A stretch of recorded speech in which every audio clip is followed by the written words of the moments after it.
नमस्कार सर्वांना. आजच्या भागामध्ये राष्ट्रीय घडामोडींचा तिसरा टप्पा आपण अभ्यासतो. याच्यामध्ये आपले काही महत्त्वाचे मुद्दे, त्या मुद्द्यांचं विश्लेषण, परीक्षेच्या दृष्टिकोनातून असणारी माहिती, या सगळ्यांचा विचार करून आपण पुढे जातोय. आता 5 जानेवारीला येणाऱ्या परीक्षेसाठी आपल्याला मार्च 2024 पर्यंतचे जे काही करंट अफेअर्स आहेत त्याचा आपण विचार करतो. तर या ठिकाणी ते सगळे करंट अफेअर्स आपण समजावून घेणार आहोत. त्यातला हा राष्ट्रीय घडामोडींचा तिसरा टप्पा आपण अभ्यासतोय. लगेच आपण आपल्या विषयाला सुरुवात करूयात. आजचा आपला पहिला मुद्दा कोणता आहे पहा. आपल्याला विचार करायचा आयुष दीक्षा केंद्राविषयी. हे आयुष दीक्षा केंद्र कशासाठी? मानवी संसाधनांच्या विकासासाठी. मानवी संसाधन म्हणजे काय? तुम्ही आम्ही. याला आपण मानवी संसाधन, तुमचा विकास होतोय, शिक्षण दिलं जात आहे, तर त्याला मानवी संसाधनाचा विकास असं म्हटलं जात आहे. मग मानवी संसाधनाच्या विकासासाठी एक केंद्राची पायाभरणी केली जाते. त्या केंद्राचं नाव काय? तर आयुष दीक्षा असं नाव आहे. मग त्या केंद्राची पायाभरणी कोणत्या ठिकाणी केली जाते याचा जर विचार केला तर भुवनेश्वरला केली जाते. या केंद्राची पायाभरणी भुवनेश्वर कुठे आहे? ओडिशा.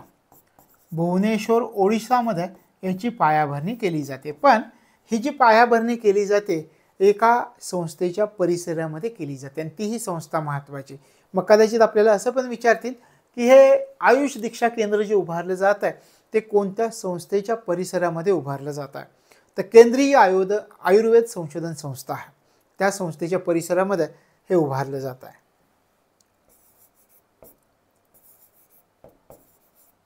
केंद्रीय आयुर्वेद संशोधन संस्था कोणत्या संस्थेच्या परिसरामध्ये हे उभारलं जात आहे?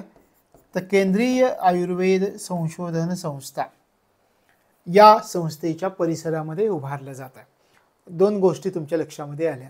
आता आयुष दीक्षा ह्या पहिल्या केंद्राची उभारणी केली जाते. कुठे केली जाते हे पण स्पष्टपणे लक्षामध्ये ठेवलं. ही पायाभरणी कधी केली गेली? तर अलीकडच्या कालावधीमध्ये म्हणजे जानेवारी 2024 मध्ये पायाभरणी कधी झाली पहा. याची पायाभरणी जी झाली ती 20 जानेवारी 2024 मध्ये या आयुष दीक्षा केंद्राची पायाभरणी झालेली आपल्याला दिसून येते. ठीक आहे. काय होईल या पायाभरणीमुळे किंवा आयुष दीक्षा केंद्रामुळे? काय होणार आहे? जे आयुष व्यावसायिक आहेत त्यांचं स्किल वाढणार आहे. लक्षात आलं? आणि जर आयुष व्यावसायिकांचं स्किल वाढलं, डॉक्टरांचं स्किल वाढलं, तर मग आपल्या जगामधील सर्व लोकांचा जो विचार केला किंवा आपल्या देशाचा विचार करा, आपल्या देशामधील लोकांना जागतिक दर्जाच्या रुग्णसेवा मिळायला सुरुवात होतील किंवा आपल्या देशामधील लोकांना जागतिक दर्जाच्या रुग्णसेवा प्रदान करण्यासाठी यांना सक्षम बनवता येणार आहे. अशा प्रकारे आयुष दीक्षा केंद्राची स्थापना का केली जाते याचं मी तुम्हाला सांगितलं. आता या ठिकाणी आयुष व्यावसायिक समजावून घेण्यासाठी एक शब्द आपल्याला समजावून घ्यावा लागतो आणि तो शब्द आहे आयुष. हा शब्द, याचा अर्थ कळला की याचे व्यावसायिक कोणते हे आपल्या लक्षामध्ये यायला लागतं. आयुर्वेद,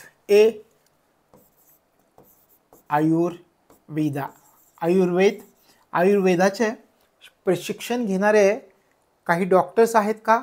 आयुर्वेदाचे डॉक्टर्स म्हणून आपण पाहतो. मग ते व्यावसायिक आहेत का? हो आहे. वाय म्हणजे काय? Yoga and naturopathy. Yoga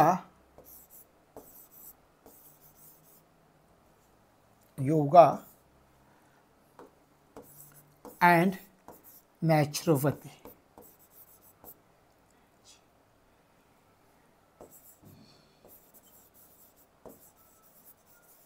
naturopathy, yoga and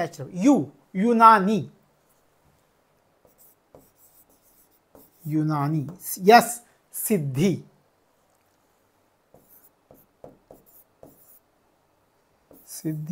H, homeopathic किंवा होमिओपॅथी. तर अशा प्रकारे हे आपल्याला सांगता येईल.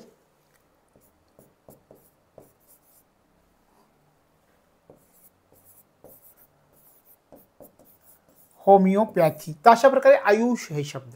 मग होमिओपॅथी, पॅथीचे डॉक्टर, आयुर्वेदाचे डॉक्टर हे जे व्यावसायिक आहेत, या व्यावसायिकांना जर चांगलं प्रशिक्षण मिळालं तर मग काय होईल?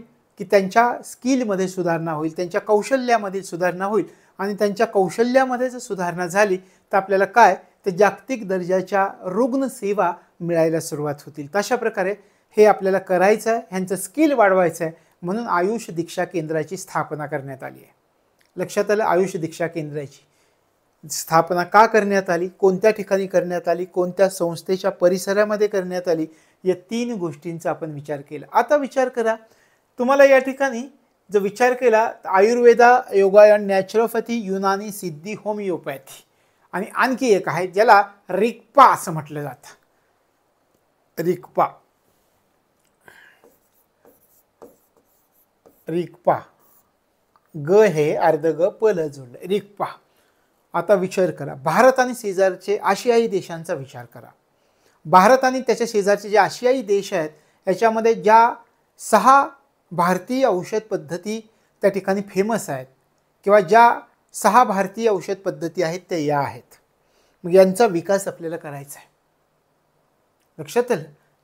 तर अशा प्रकारे हे लक्षामध्ये ठेवायचे. आयुष दीक्षा केंद्राची पायाभरणी का करण्यात आली, कोठे करण्यात आली, कोणत्या संस्थेच्या परिसरामध्ये करण्यात आली हे लक्षामध्ये ठेवायचं आहे. आपण आता पुढे जाऊयात. पुढचा प्रश्न पहा.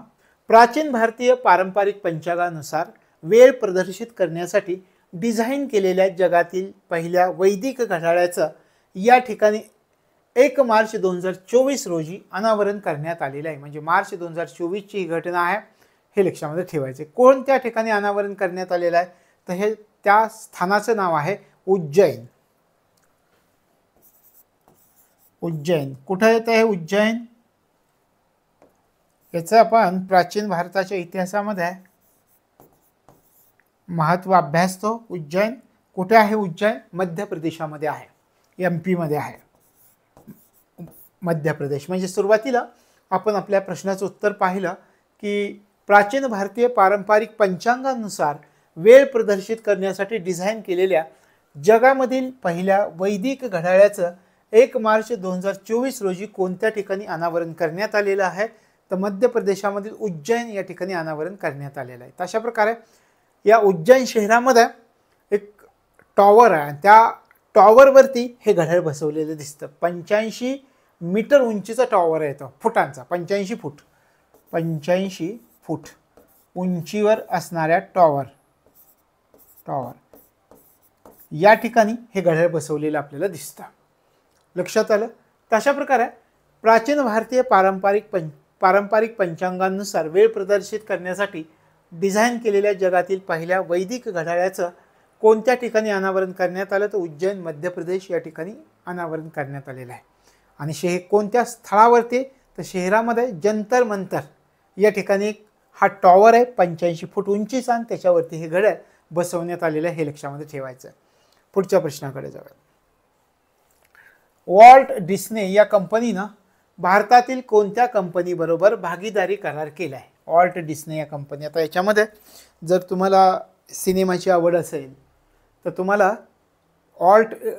किंवा कार्टूनची आवड असेल तर तुम्हाला हे चॅनल माहीत असेल. तर या जगप्रसिद्ध वॉल्ट डिस्ने ही कंपनी आहे आणि त्या कंपनीनं भारतातील एका कंपनीबरोबर भागीदारी करार केला आहे. मग कोणत्या कंपनीबरोबर भागीदारी करार केला आहे त्याचा आपण विचार करूयात. रिलायन्स समूह या कंपनीबरोबर भागीदारी करार केला आहे. रिलायन्स समूह या कंपनीबरोबर भागीदारी करार केला. लक्षात आलं. वॉल्ट डिस्ने या जागतिक स्तरावरील कंपनीनं भारतामधील कोणत्या कंपनीबरोबर भागीदारी करार केला आहे? रिलायन्स समूहाबरोबर भागीदार केलेला आहे. आता किती रुपयांचा भागीदारी करार केला हे तुमच्या माहितीसाठी सांगतोय, परीक्षेमध्ये विचारणार नाहीत. 70,352 कोटी रुपयांचा या 2 कंपन्यांमध्ये भागीदारी करार झाला आहे. या कंपनीचे अध्यक्ष कोण असणार आहेत? हा जो भागीदारी करार झाला आहे या कंपनीचे अध्यक्ष नीता अंबानी असणार आहेत. नीता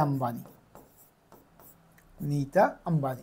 तशा प्रकारे वॉल्ट डिस्ने या कंपनीनं भारतातील रिलायन्स समूह या कंपनीबरोबर भागीदारी करार केला आहे. 70,352 कोटी रुपयांचा हा भागीदारी करार आहे. आणि या कंपनीच्या अध्यक्षपदी कोण असणार आहेत तर त्या कंपनीच्या अध्यक्षपदी नीता अंबानी असणार आहेत. पुढे जाऊयात. पंतप्रधान नरेंद्र मोदींनी 25 फेब्रुवारी 2024 रोजी कोणत्या 5 आयुर्विज्ञान संस्था म्हणजे AIIMS राष्ट्राला समर्पित केल्या? कोणत्या ठिकाणी आणि कोणत्या हे राष्ट्राला समर्पित केलेल्या आहेत? आपण काय म्हणतो, 5 आयुर्विज्ञान संस्था राष्ट्राला समर्पित करण्यात आलेल्या आहेत. कोणकोणत्या ठिकाणी आहेत हे आपल्याला माहिती असलं पाहिजे. मग त्याच्यामध्ये 5 वेगवेगळी राज्य असलेली आपल्याला दिसतात. गुजरातमध्ये आहे, पंजाबमध्ये आहे, उत्तर प्रदेशामध्ये त्या ठिकाणी एम्सची स्थापना केलेली दिसते आहे, त्यानंतर पश्चिम बंगालमधला आहे आणि आंध्र प्रदेशामधला आहे. मग एक एक आपण पाहूयात. आपण म्हणतोय 5 आयुर्विज्ञान संस्था राष्ट्राला समर्पित केल्यात. कोणकोणत्या? तर सुरुवातीला राजकोट, गुजरातमधील राजकोट, गुजरात.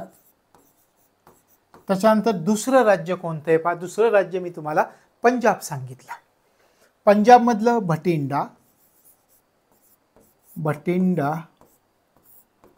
पंजाब.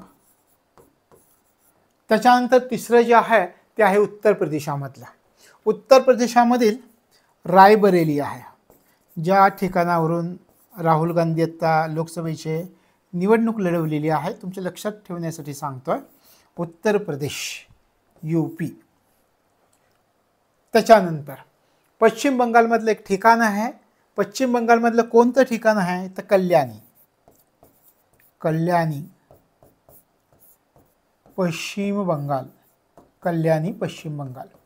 त्याच्यानंतर 5वं स्थान जे येतं ते आंध्र प्रदेशामधलं, त्याचं नाव आहे मंगलागिरी.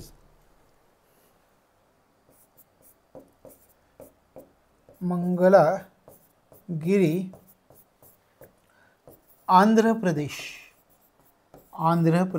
मंगलागिरी, आंध्र प्रदेश. तर अशा प्रकारे या 5 आयुर्विज्ञान संस्था राष्ट्राला समर्पित झाल्यात 25 फेब्रुवारी 2024 रोजी.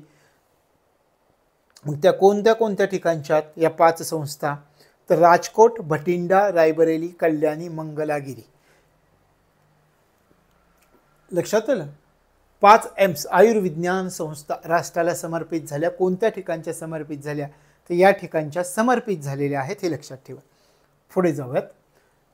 भारताचा भाषा ॲटलस तयार करण्यासाठी देशभरामध्ये भाषिक सर्वेक्षण करण्याचा प्रस्ताव कोणी ठेवला आहे? भारताचा भाषा ॲटलस तयार करण्यासाठी देशभरामध्ये काय करायचं तर भाषिक सर्वेक्षण प्रस्ताव तयार करायचा आहे, भाषिक सर्वेक्षण करायचं आहे. मग त्या भाषिक सर्वेक्षण करण्याचा प्रस्ताव कोणी ठेवला आहे तर त्याचं नाव आहे Indira Gandhi national centre for arts. Indira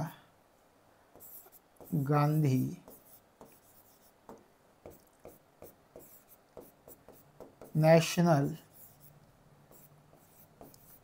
centre for arts. अशा प्रकारे भारताचा भाषा ॲटलस तयार करण्यासाठी देशभरामध्ये भाषिक सर्वेक्षण करण्याचा प्रस्ताव कोणी ठेवलाय त्या या ठिकाणी आपण म्हटलं Indira Gandhi national centre of आर्ट्सनं हा प्रस्ताव ठेवलेला आहे, लक्षामध्ये ठेवायची. आणि याला इग्निका या संक्षिप्त नावाने सुद्धा ओळखलं जातं. म्हणजे थोडक्यात आपल्याला म्हणता येईल IGNCA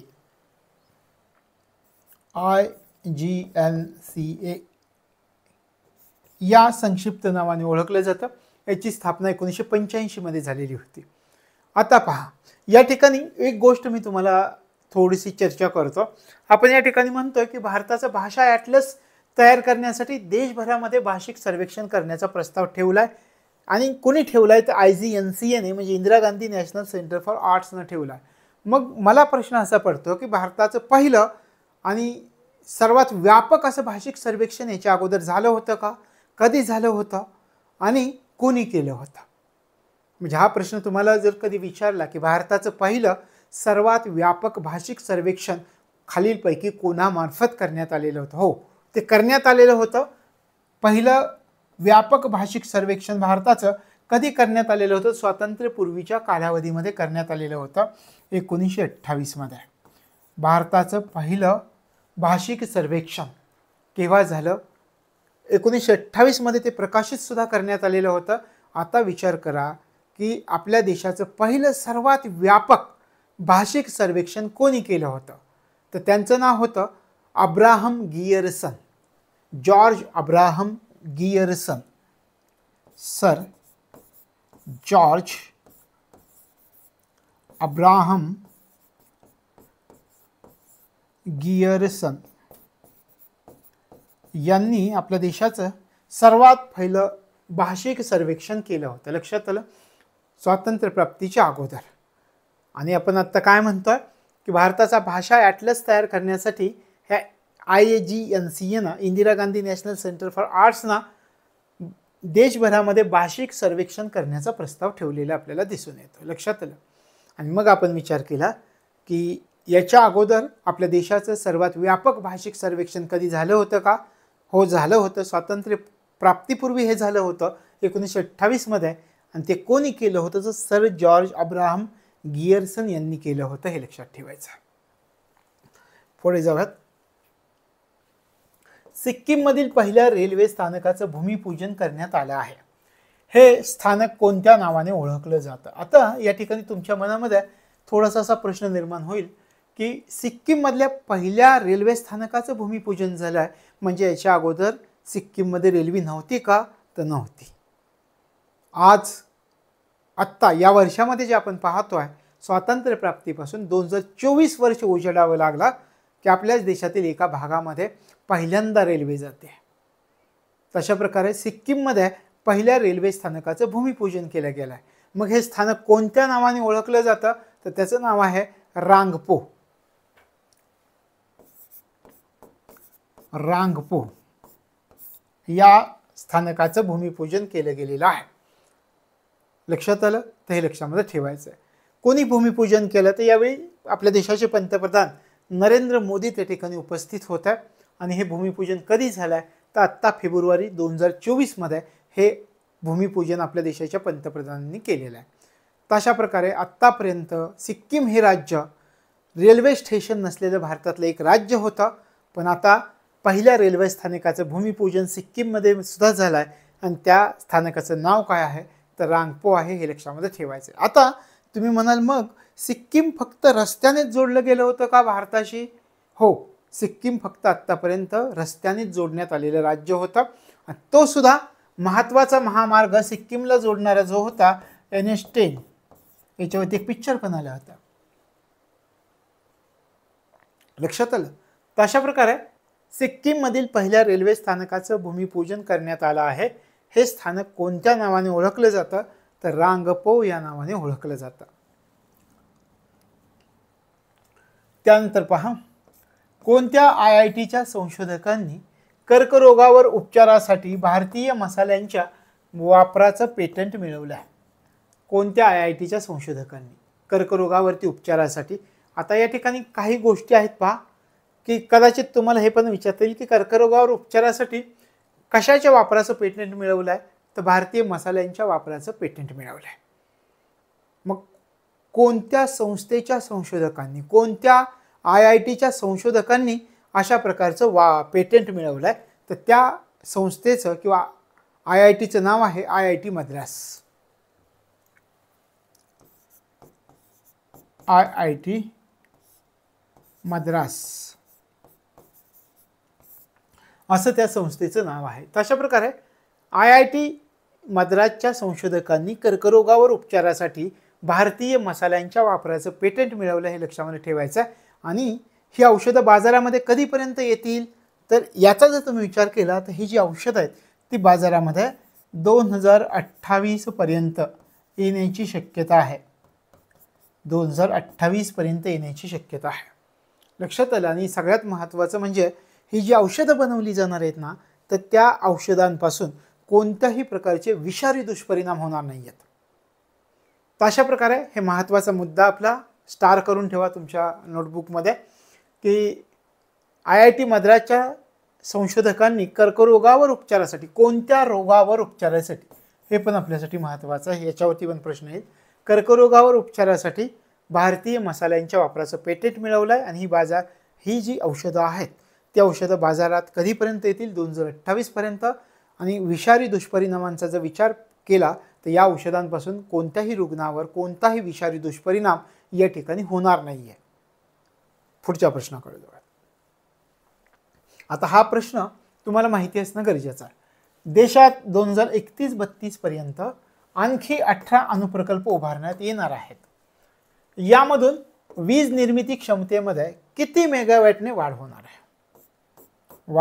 आहे असं nuclear power corporation of India limited कडून सांगण्यात आलेलं आहे.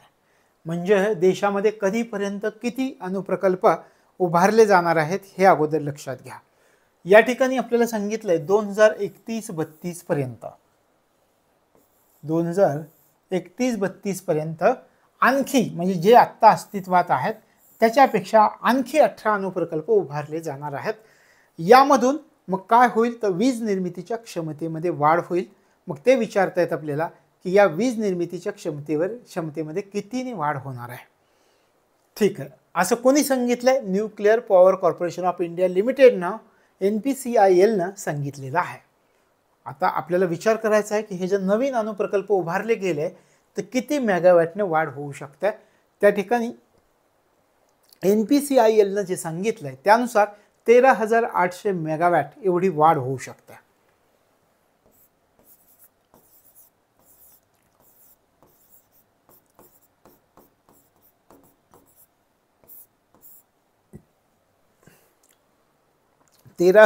मेगावॅट लक्षात आलं. कंप्लीट मुद्दा लक्षात आला. अजून या मुद्द्यावरती आपल्याला चर्चा पण करायची आहे. पण त्याच्या अगोदर लक्षात घ्या, महत्त्वाची गोष्ट आहे देशाच्या दृष्टिकोनातून देशाला विकसित करायचं आहे आपल्याला 2047 पर्यंत.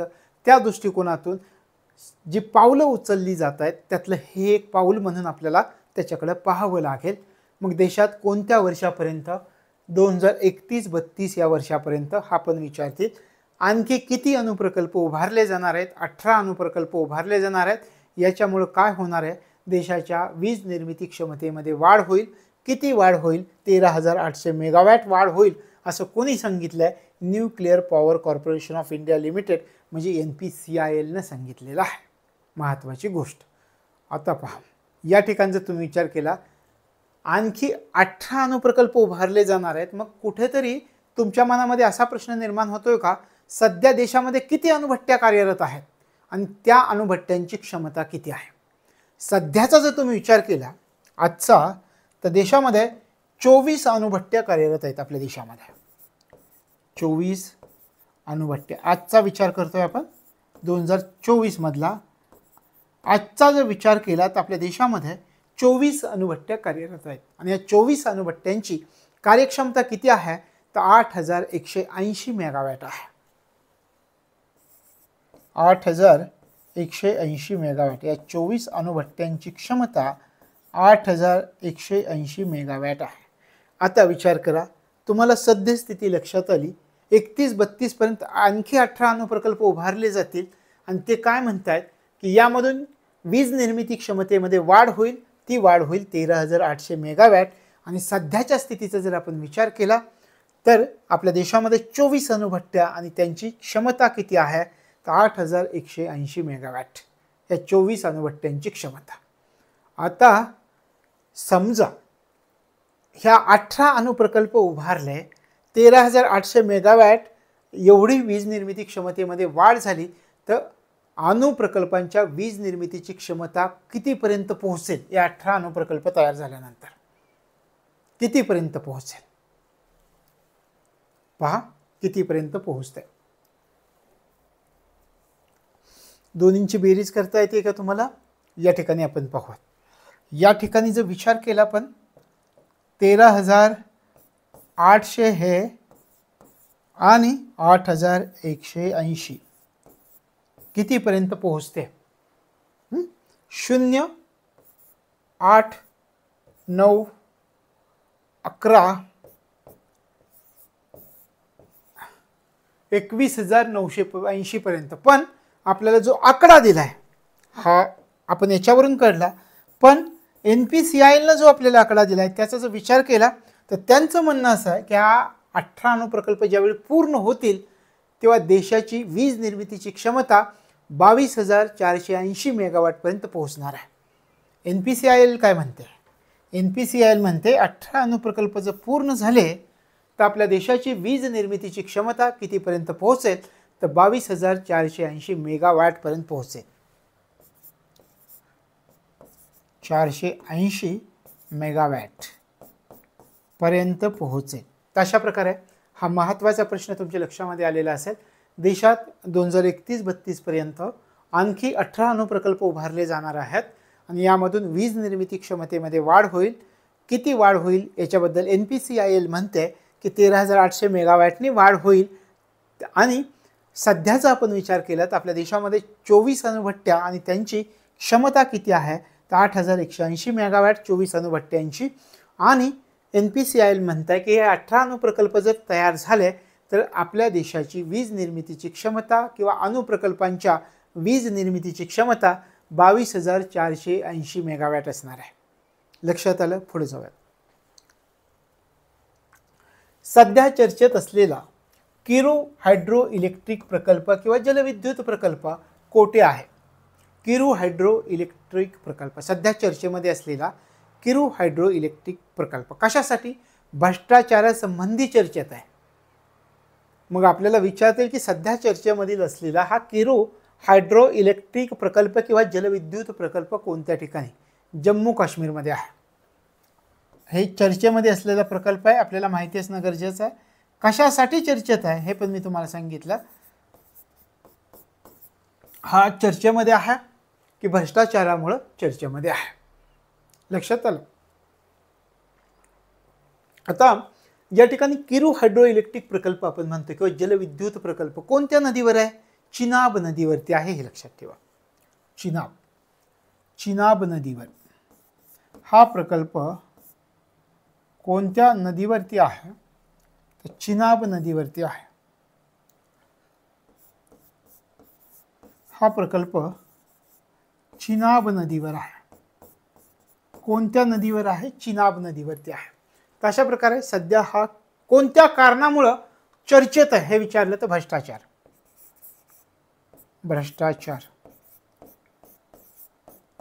या कारणामुळे हा चर्चेत आहे. कोणत्या नदीवर आहे? चिनाब नदीवर आहे. हे लक्षामध्ये ठेवायचं. तर अशा प्रकारे हा किरू हायड्रो इलेक्ट्रिक प्रकल्प किंवा जलविद्युत प्रकल्प याच्याविषयीची ही माहिती आपल्याला लक्षामध्ये ठेवायची. पुढे जाऊयात. बंदरे, जहाजे आणि जलमार्ग मंत्रालयानं भारतातलं पहिलं गतिशक्ती संशोधन पीठ स्थापन करण्यासाठी 23 फेब्रुवारी 2024 रोजी कोणत्या IIT सोबत किंवा IIM सोबत सामंजस्य करारावरती स्वाक्षऱ्या केलेल्या आहे? कोणत्या IIM सोबत? या ठिकाणी फॉन्ट चेंज झालं. आपण या ठिकाणी थोडंसं IIM असं म्हणूया. IIM सोबत इंडियन इन्स्टिट्यूट ऑफ मॅनेजमेंट सोबत सामंजस्य करारावरती सह्या झालेल्या आहेत. बंदरे, जहाज आणि जलमार्ग मंत्रालयानं भारतातलं पहिलं कोणतं पहा गतिशक्ती संशोधन पीठ स्थापन करण्यासाठी कोणाशी सामंजस्य करारावर सही केली का कोणत्या संस्थेसोबत सामंजस्य करारावरती सही केली आहे? तर भारतीय व्यवस्थापन संस्था म्हणजे Indian institute of management Shillong या संस्थेबरोबर स्वाक्षऱ्या केलेल्या आहेत.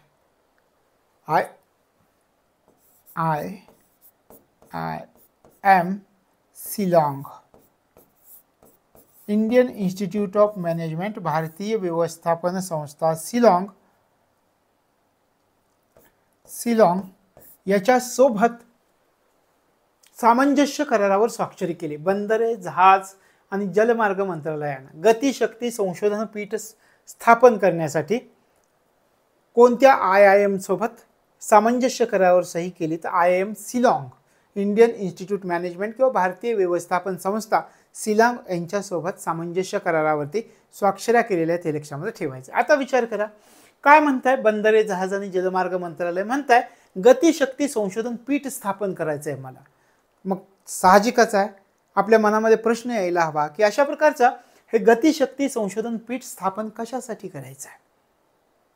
ईशान्येकडील प्रदेशांचा विकास कमी झालाय का? पूर्वीच्या सरकारचं लक्ष थोडं कमी होतं. मग ईशान्येकडील आपले जे प्रदेश आहेत त्यांचा विकास व्हायला पाहिजे, त्यांच्यावरती लक्ष केंद्रित करता आलं पाहिजे. आणि मग या दृष्टिकोनातून गतिशक्ती संशोधन पीठ स्थापन केलं जाणार आहे. आणि त्यासाठी या इंडियन इन्स्टिट्यूट ऑफ मॅनेजमेंट किंवा भारतीय व्यवस्थापन संस्था शिलाँगचं सहकार्य घेतलं जात आहे.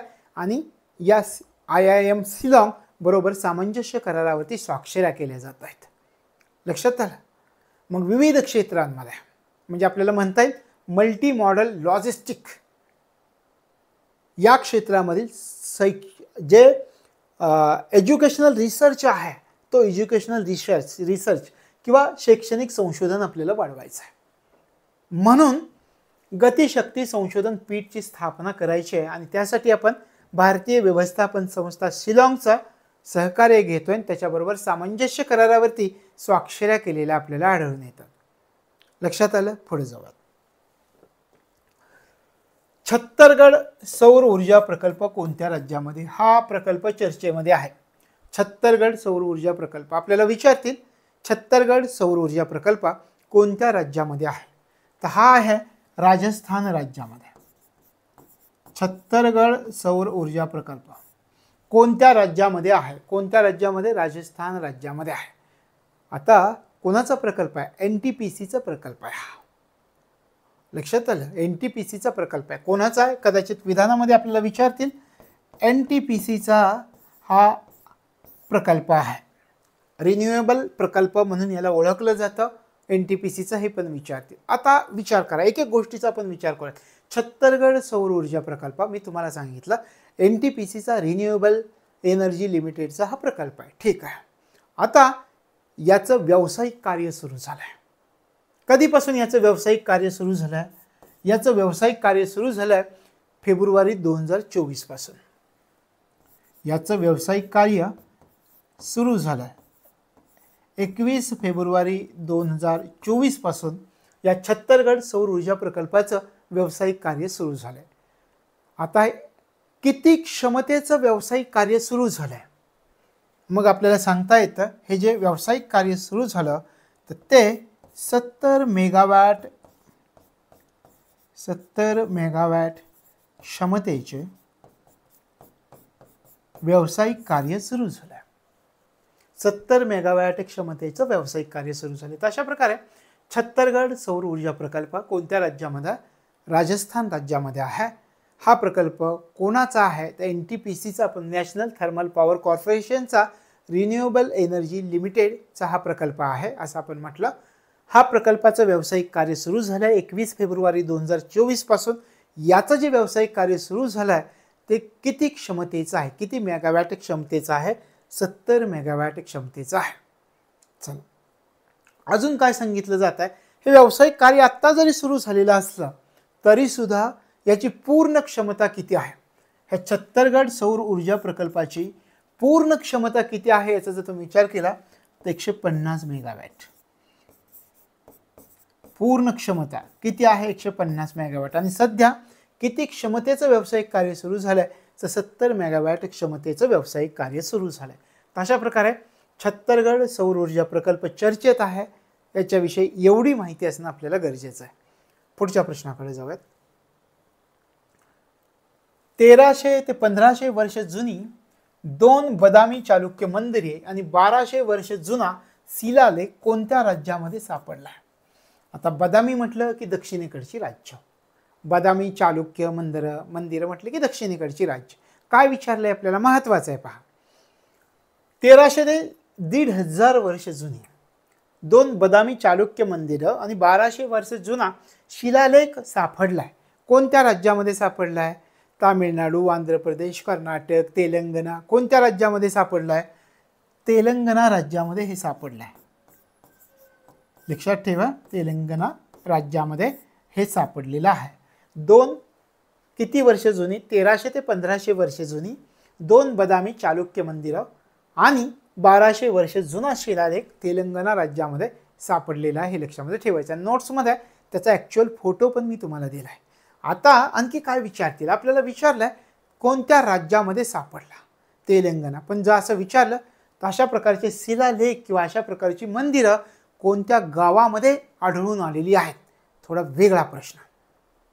त्याचं नाव आहे मुदिमा निक्कम. कोणत्या गावामध्ये हे आढळून आलंय? मुदिमा निक्कम. मुदिमा निक्कम या गावामध्ये हे आढळून आलेलं आहे. लक्षात आलं? कोठे आढळून आलं? गाव पण आपण सांगितलं. कोणत्या जिल्ह्यामध्ये आहे त्याचा पण आपण विचार करूयात. तेलंगणाचा नलगोंडा नावाचा जिल्हा आहे तेलंगणामध्ये. हे आपण या ठिकाणी थोडी आणखी चर्चा करूत. नलगोंडा नावाचा जिल्हा आहे. त्या नलगोंडा जिल्ह्यामध्ये मुदिमा निक्कम नावाचं गाव आहे. त्या गावामध्ये हे मंदिरं आणि शिलालेख आढळून आलेला आहे. आणखी काय विचारतील, हे गाव जे आहे कोणत्या नदीच्या काठावर आहे. एखाद्या विधानामध्ये जर विचारलं तर आपल्याला माहिती असणं गरजेचं आहे. हे गाव कृष्णा नदीच्या काठावरती आहे. हे जे गाव आहे ते कोणत्या नदीच्या काठावर, तर कृष्णा नदी काठावर. हे गाव कुठे आढळून येईल, कृष्णा नदी काठावर. आता पहा, आपल्याला सर्व माहिती मिळाली. 1300 ते 1500 वर्ष जुनी 2 बदामी चालुक्य मंदिरं आणि 1200 वर्ष जुना शिलालेख आपल्याला सापडलाय. सुरुवातीला आपण विचार केला कोणत्या राज्यामध्ये सापडला, आपल्या लक्षात आलं तेलंगणा राज्यामध्ये सापडलाय. कोणत्या जिल्ह्यामध्ये आहे, नलगोंडा जिल्ह्यामध्ये आहे. कोणत्या गावामध्ये आहे, मुदिमा निक्कम या गावामध्ये आहे. कोणत्या नदीच्या काठावर आहे, कृष्णा नदीच्या काठावर आहे. लक्षात आलं. तशा प्रकारे ही 2 मंदिरं आपण म्हणतो 1300 ते 1500 वर्ष जुनी, म्हणजे साधारणपणे ही कधीची मंदिर आहेत, इथं इसवी सन 543 ते 750 दरम्यानची मंदिरं आहेत असं म्हटलं जात आहे.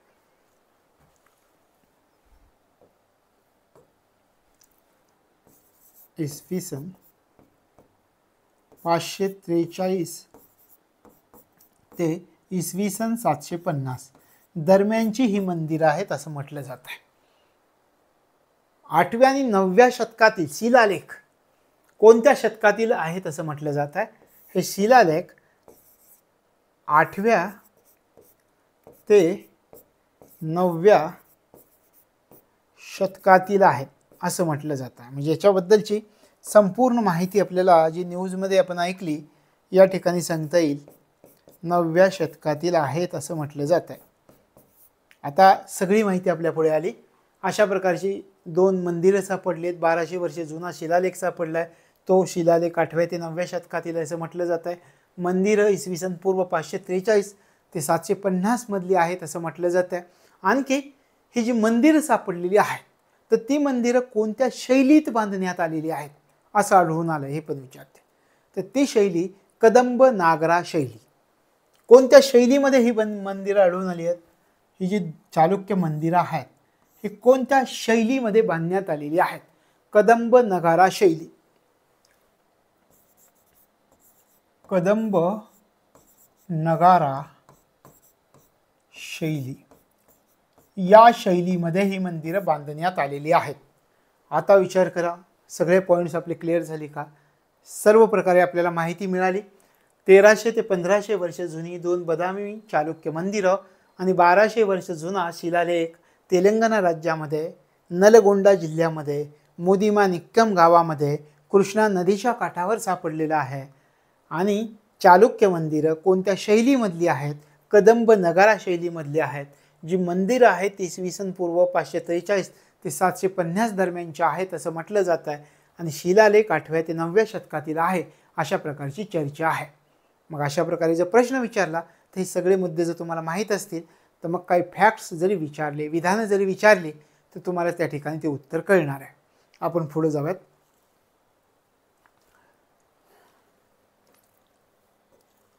तेवीस फेब्रुवारी 2024 रोजी संत रविदासांच्या 647व्या जयंती दिनी त्यांचा 25 फूट उंचीच्या पुतळ्याचं अनावरण कोणत्या ठिकाणी करण्यात आलेलं आहे?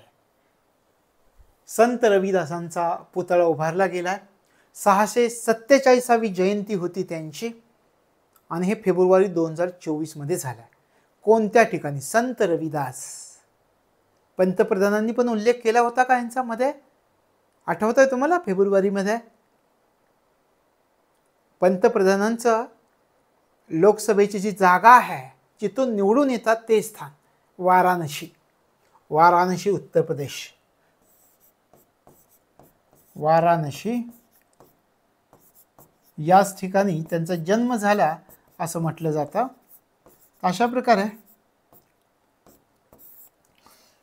23 फेब्रुवारी 2024ला संत रविदासांच्या कितव्या जयंती दिनी पहा 647व्या जयंती दिनी किती फूट उंचीचा 25 फूट उंचीच्या पुतळ्याचं अनावरण झालंय. कोणत्या ठिकाणी झालंय? वाराणसी उत्तर प्रदेश या ठिकाणी झालेला आहे. आपण म्हटल्याप्रमाणे संत रविदासांचा जन्म या ठिकाणी झाला असं मानलं जातं. अशा प्रकारे 15व्या शतकामधील हे संत होते. भारतातील संत, तत्वज्ञ, समाज सुधारक म्हणून या संत रविदासांना ओळखलं जातं. लक्षात आलं? पुढे जाऊया.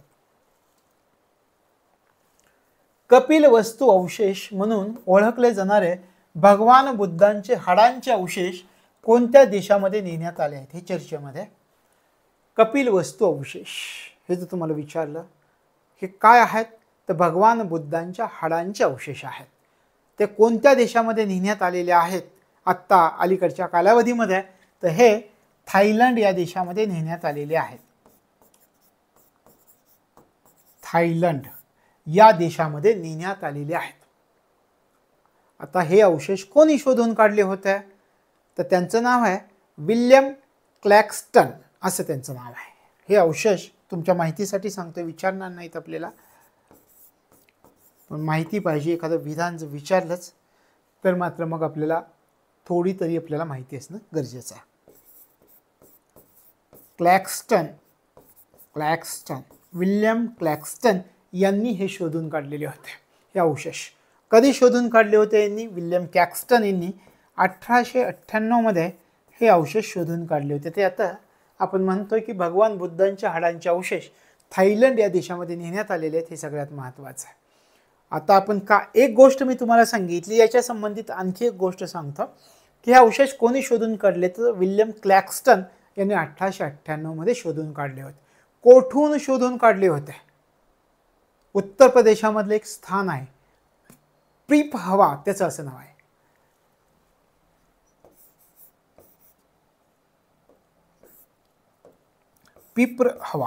पिप्रहवा यूपी या स्थानावरून विल्यम क्लॅक्स्टन यांनी हे अवशेष शोधून काढलेले होते. अशा प्रकारे हे अवशेष प्राचीन कपिलवस्तू शहरामधून उत्खननामध्ये सापडले तसं म्हटलं जातं. तर हे लक्षामध्ये ठेवायचं आहे की कपिलवस्तू अवशेष म्हणून ओळखले जाणारे भगवान बुद्धांच्या हाडांचे अवशेष कोणत्या देशामध्ये नेमण्यात आलेले आहेत? थायलंडमध्ये नेण्यात आलेले आहेत. हे लक्षामध्ये ठेवायचं.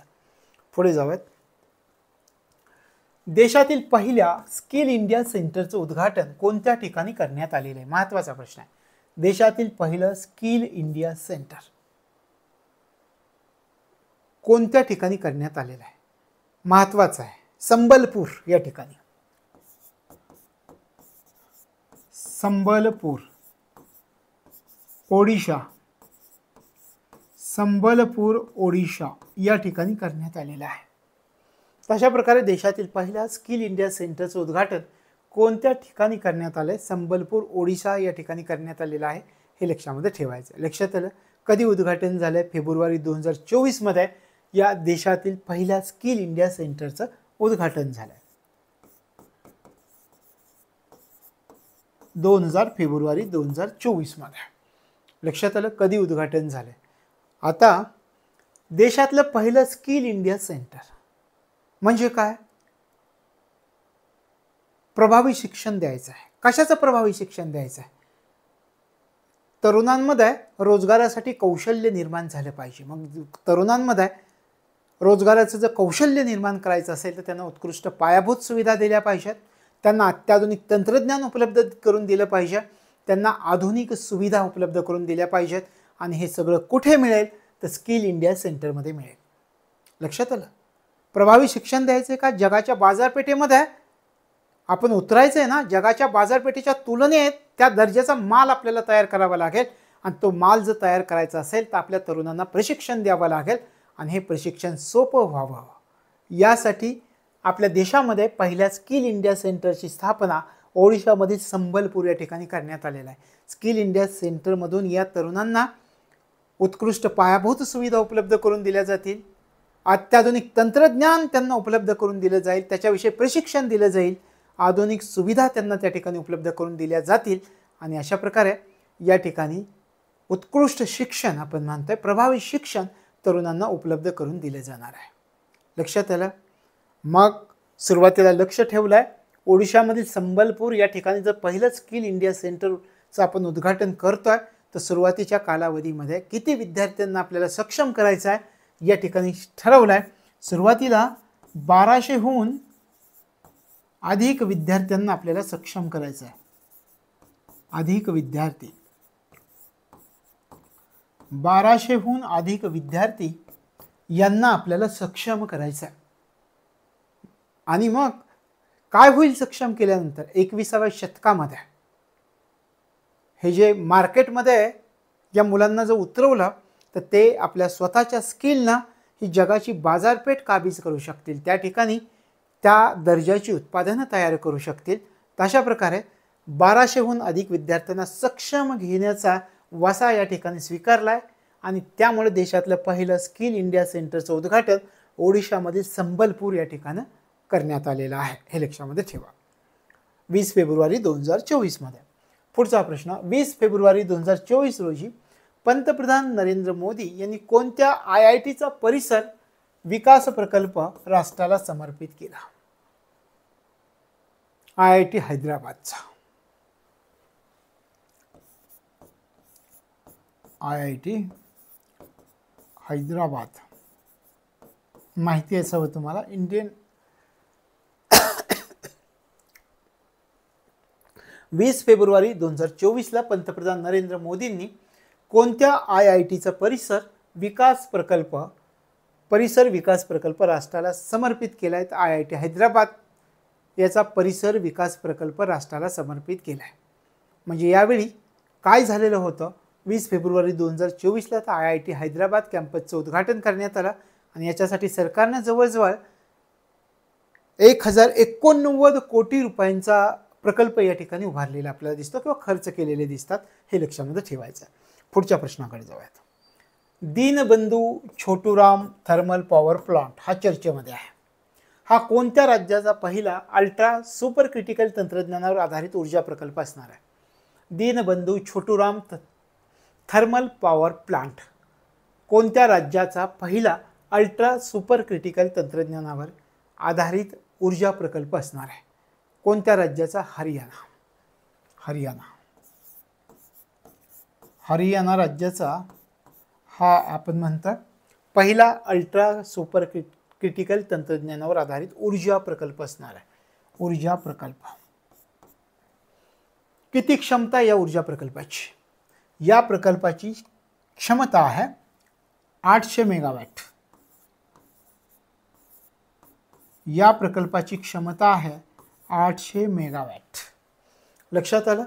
Deenbandhu Chhoturam thermal power plant हा हरियाणा राज्याचा पहिला अल्ट्रा सुपर क्रिटिकल तंत्रज्ञानावर आधारित ऊर्जा प्रकल्प आहे आणि या प्रकल्पाची क्षमता किती आहे? 800 मेगावॅट एवढी क्षमता आहे. पुढचा प्रश्न पहा. कोणत्या समूहाद्वारे हनुमान AI सेवा सुरू केली जाणार आहे? हे पण आपण पाहिलं. हनुमान आर्टिफिशियल इंटेलिजन्स सेवा सुरू केली जाणार कोणत्या समूहाद्वारे? तर आपण त्या ठिकाणी उल्लेख केला होता भारत GPT समूह. कोणत्या समूहाद्वारे? भारत GPT समूह या समूहाद्वारे. भारत GPT समूह या समूहाद्वारे हनुमान AI सेवा सुरू केली जाणार आहे.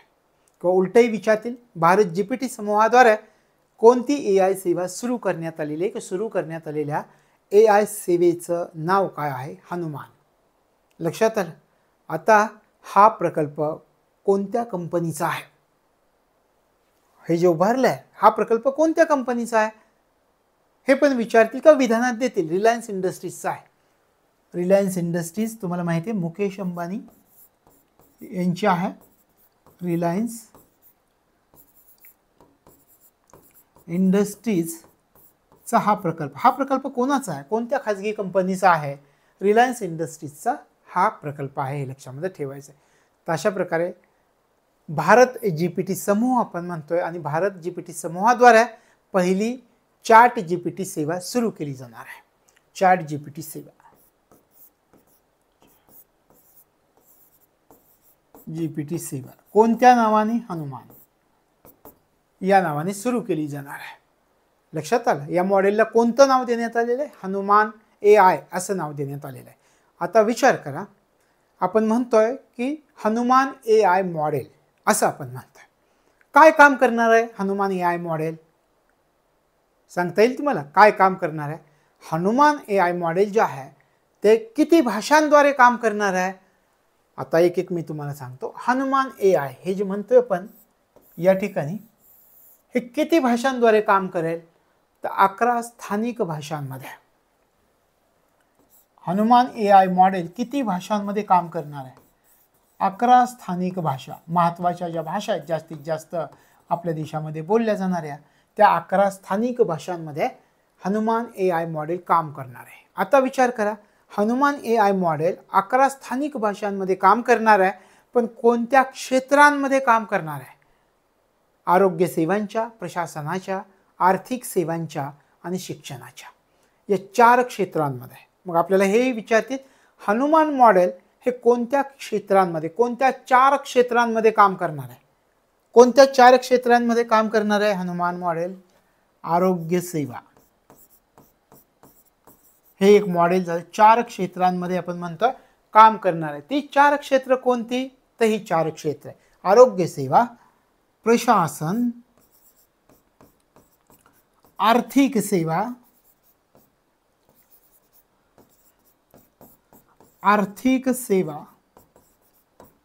आणि चौथं जे आहे ते आपण म्हटलं शिक्षण.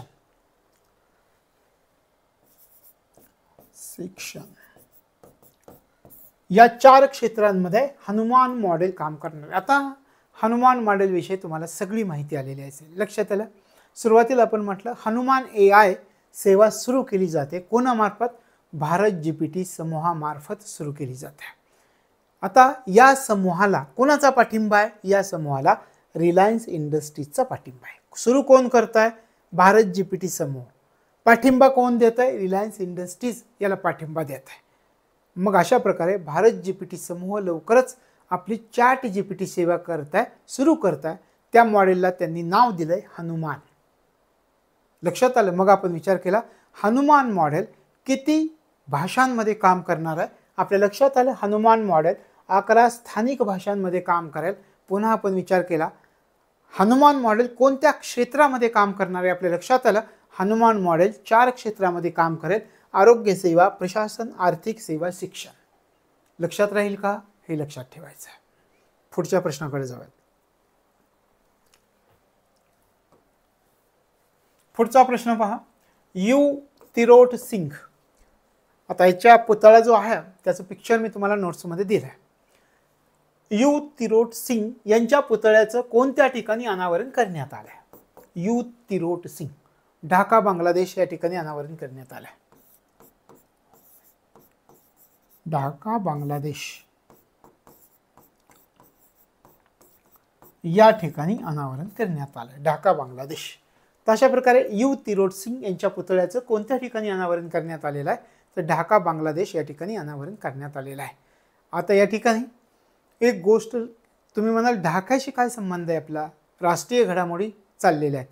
पण हे यू तिरोट सिंग जे आहेत आपल्या देशामधील मेघालय या ठिकाणचे नायक म्हणून त्यांना ओळखलं जातं, किंवा खासी टेकड्या आहेत त्या ठिकाणी, तर खासी टेकड्यांचा नायक म्हणून यांना ओळखलं जातं. हे यू तिरोट सिंग जे आहेत मेघालय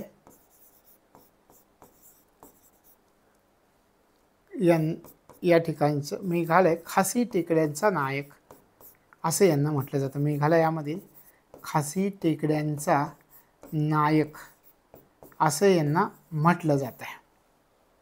लक्षात आलं? आदिवासी नेते म्हणून हे ओळखले जातात. यू तिरोट सिंग हे आपल्याला विधानामध्ये विचारलं तर लक्षात ठेवा, आदिवासी नेते म्हणून यांना ओळखलं जातं. खासी टेकड्यांचा नायक म्हणून सुद्धा त्यांना ओळखलं जातं. त्यांनी काय केलेलं होतं? त्यावेळी जे काही वसाहतवादी सैन्य होतं त्या वसाहतवादी सैन्यावरती हल्ला केला होता 1829 मध्ये. तशा प्रकारे आणि मग त्यांना वसाहतवादी सैन्यावरती हल्ला केला, मग त्यांना अटक केलं, अटक करून ढाक्याला नेलं आणि त्याच ठिकाणी ते मरण पावलेले होते. ढाका या ठिकाणी राजकीय कैदी म्हणून म्हणून आता यू तिरोड सिंग यांच्या पुतळ्याचं ढाका बांगलादेश या ठिकाणी अनावरण करण्यात आलेलं आहे. आता तुम्हाला भारताशी संबंध जोडलेला या ठिकाणी लक्षामध्ये येईल. लक्षात आलं तर हे लक्षामध्ये ठेवायचं आहे. म्हणजे 200 वर्षापूर्वी बंड करणाऱ्या हे क्रांतिकारी होत आहे. वसाहतवादाविरुद्ध यांनी बंड केलेलं होतं आणि खासी हिल्स मेघालय या ठिकाणचे स्वातंत्र्य सैनिक म्हणून सुद्धा यांना ओळखलं जातं. लक्षात आलं तर यांच्या पुतळ्याचं अनावरण झालंय ढाका बांगलादेश या ठिकाणी, हे लक्षामध्ये ठेवा. पुढच्या प्रश्नाकडे जाऊ. देशात प्रथमच वंदे भारत एक्सप्रेसमध्ये कवच प्रणालीची चाचणी कोणत्या रेल्वे विभागाने घेतली? कवच प्रणाली. आता त्याच्यामध्ये आणखी गोष्टी, कवच प्रणालीचं नाव कोणतं, तिचा उपयोग कोणता. सुरुवातीला आपल्याला काय विचारलं की देशामध्ये प्रथमच वंदे भारत एक्सप्रेसमध्ये कवच प्रणालीची चाचणी झाली आहे, कोणत्या रेल्वे विभागानं ही चाचणी घेतली? तर आग्रा रेल्वे विभाग या विभागाने चाचणी घेतली. आता विचार करा की ही कवच प्रणाली कोणती आहे, या कवच प्रणालीचं नाव कोणतं आहे? TCAS असं नाव आहे. TCAS या कवच प्रणालीचं नाव देण्यात आलेलं आहे. लक्षात आलं. 10 कलिजन अवॉइडन्स आणि सिस्टीम, 10 कलिजन अवॉइडन्स सिस्टीम असं म्हटलं गेलं. TCS ही प्रणाली आहे. तर या कवच प्रणालीची चाचणी घेतली. काय आहे कवच प्रणाली? आपण पाहतो अनेकदा रेल्वे गाड्यांचे ॲक्सिडेंट्स होतात, गाड्या समोरासमोर येतात किंवा एकाच ट्रॅकवरती जातात. पण या कवच प्रणालीमुळे काय होणार आहे, जर गाड्या समोरासमोर आल्या किंवा एकाच ट्रॅकवर मागोमाग आल्या तर त्या ठराविक अंतरावर आपोआपच थांबतील, अशा प्रकारची ही कवच प्रणाली आहे. लक्षात आलं. आणि ही कवच प्रणाली कोणी विकसित केली आहे? RDSOनं विकसित केलेली आहे. RDSO आपण वाचलंय काय? Research design and standard organisation. RDSOनं ही कवच प्रणाली विकसित केलेली हे लक्षामध्ये ठेवायची. आणि ही स्वयंचलित यंत्रणा आहे. तशा प्रकारे आपण काय पाहिलं पहा, देशात प्रथमच वंदे भारत एक्सप्रेसमध्ये कवच प्रणालीची चाचणी झाली. कोणत्या रेल्वे विभागाने ही चाचणी घेतली? आपण पाहतो अशा प्रकारच्या ॲक्सिडेंटमध्ये अनेक लोक मृत्युमुखी पावतात. मग एक नवीन कवच प्रणाली आली आहे ज्याला आपण म्हणतो TCAS, 10 कलिजन अवॉइडन्स सिस्टीम असं त्याला म्हटलं जातं. या TCASचं महत्त्व मी तुम्हाला सांगितलं. जर चुकून गाड्या समोरासमोर आल्या किंवा चुकून गाड्या एकामागोमाग ट्रॅकवर आल्या तर त्या आपोआप ठराविक अंतरावरती थांबतील, अशा प्रकारची ही स्वयंचलित प्रणाली आहे, यंत्रणा आहे. अशा प्रकारची यंत्रणा विकसित केली RDSOनं. मी तुम्हाला सांगितलं रिसर्च डिझाईन अँड स्टँडर्ड ऑर्गनायझेशननं, त्याच्या टीमनं ही यंत्रणा विकसित केलेली आपल्याला दिसून येते. लक्षात आलं. आग्रा विभागानं ही यंत्रणा विकसित केलेली TCAS या नावाची. पुढचा प्रश्न पहा. आजचा आपला शेवटचा प्रश्न. विक्रमशिला महावीर विद्यापीठाचे अवशेष शोधण्यासाठी पुरातत्व खात्याने उत्खननास सुरुवात केली आहे. हे उत्खनन कोणत्या गावात होत आहे? विक्रमशिला महाविहार विद्यापीठ याचे अवशेष शोधण्यासाठी पुरातत्व खात्यानं उत्खननास सुरुवात केली आहे. हे उत्खनन कोणत्या गावात होत आहे? आता या विद्यापीठाचं ॲक्च्युअल पिक्चर मी तुम्हाला नोट्समध्ये दिलेलं, त्याच्यातून तुम्हाला ते दिसेल. तशा प्रकारे हे नाव काय आहे पहा विद्यापीठाचं, विक्रमशिला महाविहार विद्यापीठ याचे अवशेष शोधण्यासाठी पुरातत्व खात्यानं उत्खननास सुरुवात केलेली आहे. हे उत्खनन कोणत्या गावामध्ये होतं हे आपल्याला विचारलं आहे. अंतीचाक नावाचं गाव आहे. अंतीचाक, अवरती टिंब, अंतीचाक नावाचं गाव आहे. या गावामध्ये कोणत्या जिल्ह्यामध्ये? भागलपूर जिल्ह्यामध्ये. भागलपूर. कोणत्या राज्यामध्ये? बिहार राज्यामध्ये.